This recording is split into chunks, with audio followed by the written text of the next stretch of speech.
Hello and welcome to Cooking with Pixie. Today we're going to be making Coronation chicken, enough for 2 portions. Here's a rundown of what we are going to need. I've pre-cooked 2 chicken breasts, about 300 grams. I just roasted it in the oven and shredded it with forks.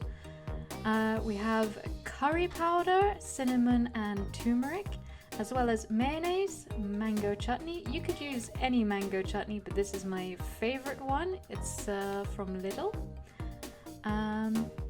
Yes, really nice.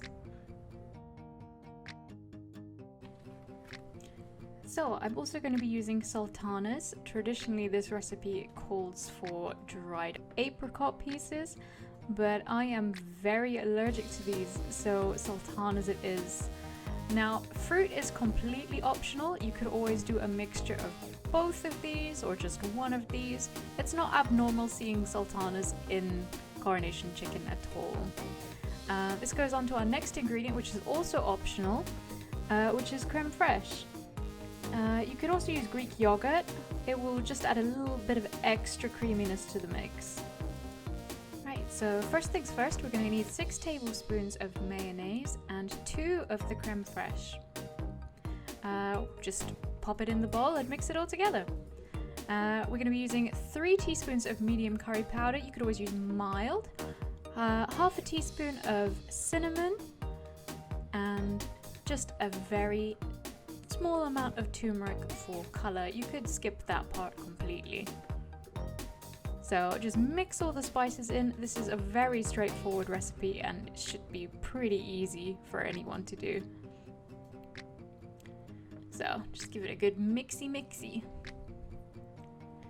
So now that the spices are mixed in, we're going to add the real bulk of the flavor. With this little mango chutney, it's really delicious. Don't be scared by the 3 chili peppers on the jar. Once it's in with the mayo and cream, the heat will be just a very gentle kick. We're going to add 2 tablespoons and give it another mix. So depending on your curry powder and chutney, you'll find that the end color will vary, but the important thing is the flavor.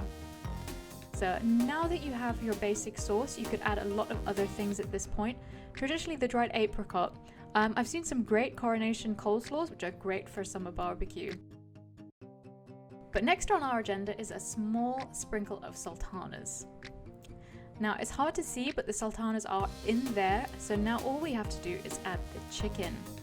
If you're feeling fancy, you can add some flaked almonds, not required but delicious and adds great texture. Now that the mix is complete, we can store that for up to a couple days in the fridge.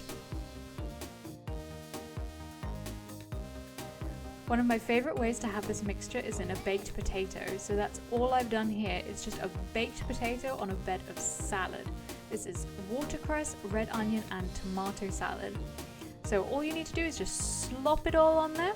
I like to finish it with a twist of black pepper, but you could also finish this off with some almond flakes sprinkled on top. And there you have it, Coronation chicken. I look forward to seeing you next time. Right, bye bye!